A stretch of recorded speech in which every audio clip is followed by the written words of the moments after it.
This is six-time IFBB Bikini Pro Champion Brina Martinez, and I take ZMA5 to make sure that I get the zinc, magnesium, and vitamin B6 needed to keep my immune system healthy and snack strong.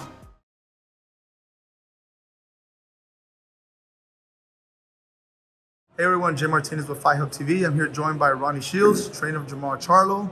Just days away from the fight. Ronnie, how has this preparation been different than the Divinchenko fight during training camp? Well, you know, his camp is really not different at all in no fights. He, he works hard. But we fight a different style of fighter, so, we have to do different things. But, his preparation is always great. And I asked about, what was different in training camp because Montiel, his 22 wins been due to knockout. Even though you can dissect a little bit more his resume, it's been against low-tier fighters. Right. How have you prepared for that for, Montiel's power? Well, the same way we do it for anybody who has power. The thing about it is, everybody talks about the opponent's power. Nobody's talking about Jermall's power. So trust me, once we get in the ring and they face to face with each other, a lot of things is going to be different for Montiel because it's something he's never faced before. He's never faced a guy like Jermall Charlo before. So a guy who has not only a strong right hand, not only a strong uppercut, but a lethal jab. And that's something that, a lot of guys don't see.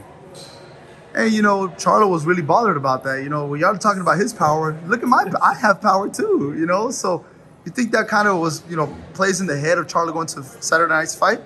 No, he understands. He understands what people are talking about. You got a guy 22-4 with 22 knockouts. But, let's look at the competition, Jermall is 31-0 with 22 knockouts. But look at his competition. Look at the guys that he's fought compared to the guys that Montiel has fought. So, the thing about it is, I guess, as a fighter, it pisses you off that people are not looking at you. They're looking at this guy and saying, oh, he got 22 knockouts, blah, blah, blah. Well, Jermall got 22 knockouts with no defeats. This guy's lost 4 times, plus he got knocked out. So, so it's a difference, and it pisses a fighter off knowing that, okay, look at my accomplishments. You're not looking at that. I'm the champion of the world. This guy is not the champion of the world. I'm the champion of the world. He's rated number 4 in the world, which is a big feat. But at the same time, it's not a bigger feat than what Jermall has done. And honestly, during the press conference, you can just tell Charlo's body language is, stop talking about it. Look at me. Right. But, but it pisses you off because, nobody is acknowledging what he's done. Mm-hmm. Everybody acknowledging, okay, this guy got 22 fights. But come on, get a name. Show me a name. Exactly. I certainly agree with that. And on Saturday night, it's now said that it's Jermall Charlo Day, June 19th event as well. It's a homecoming fight. How have you kept Jermall focused, laser sharp focused for Saturday night's fight against Montiel? The thing about it is, Jermall is a professional. And he knows what he has to do. I don't have to sit there and hold his hand and keep telling him different things. Well, you got to do this, you got to do that. I don't have to do that. He already knows what he has to do. He already knows what the game plan is. He already knows, how hard he's trained for this. So, look, it's another day at the office. He has to put up a great performance. Just having a great performance for his fans, not only for his fans, but as well knocking on the doors the opportunity to face Daniel Jacobs, Demetrius Andrade, Canelo with the biggest fight, as well David Benavidez. Of those 4 fights, which one attracts you the most? Well, I'm not looking at any of those guys right now. We do one fight at a time. We don't look ahead to fighting anybody else but what's in front of us. That's the only way to do it. The smart way. And we've been in this game too long to know that you don't overlook anybody. This is why we train hard for everybody. We train just as hard for Montiel as we did for Divinchenko, and we train for Divinchenko just as hard as we did for everybody else. You don't get to be 31-0 and the WBC champion of the world by not training hard, by not doing all the things that you're supposed to do, and by not being focused on who's in front of you. So we can't think of other names until we get rid of Montiel. Certainly, that's, it's a big factor. You stay focused for going Saturday night. But when I spoke with Charlo earlier, I asked him, I said, if that Canelo opportunity does present himself, would you take it? He said, I would take it, but I will also like maybe another fight or another 2 fights before the year ends. Would you take the same stance? Well, I mean, look, if you look at Canelo right now, he's getting ready to fight Plant, where they're trying to make the fight between him and Plant, and they'll fight in September. So Canelo is not going to fight again right after September. So Jermall has an opportunity to take 1 or 2 more fights before that fight is presented. So, but again, we have to see what happens with that fight with Plant and Canelo. You can't just say, well, okay, it's Canelo. Hey, Plant got a lot to say about that. So, he's a champion also, and he's a damn good fighter. So, again, when the fights present itself, that's when we got to look at it. But we aren't sitting back and just waiting on Canelo Alvarez. You got to be a professional, and you have to know that when it's time for that fight to happen, it's going to happen. So, Jermall is to the point now where he felt it should have been happening. And really and truly, it should have been happening because he was the mandatory for Canelo, and he gave it up. So, look, if things in boxing happens, and sometimes fights don't materialize the way they're supposed to, and they never happen. So, you know what? We can't sit around and wait for it.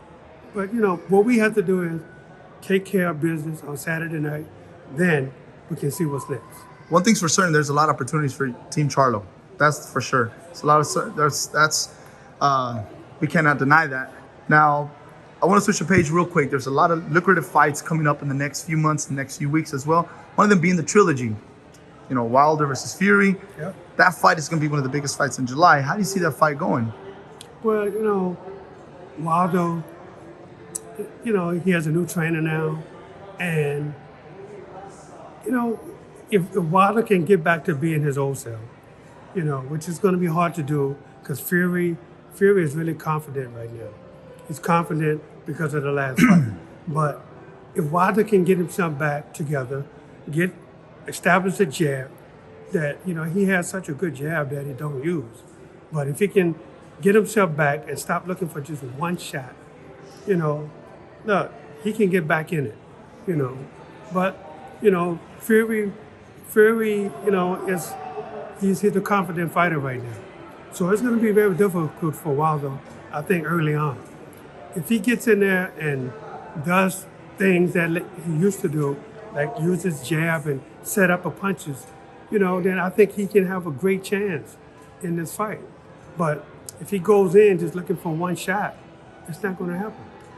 Malik Scott is now in Deontay Wilder's corner. Yeah. Is that going to be a huge help, a huge factor coming into the trilogy fight, being one in his corner, Wilder's corner? I mean, look, the thing about Malik Scott was he was a fighter.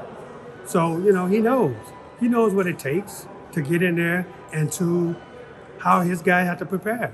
So I'm assuming that they're doing everything they can to win.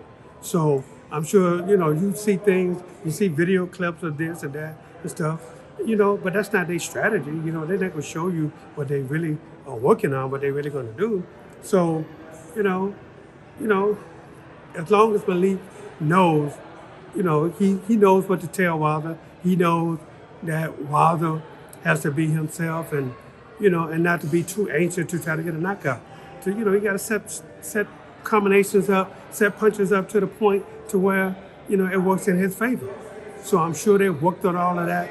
And, I'm expecting the best Wilder that we've seen before.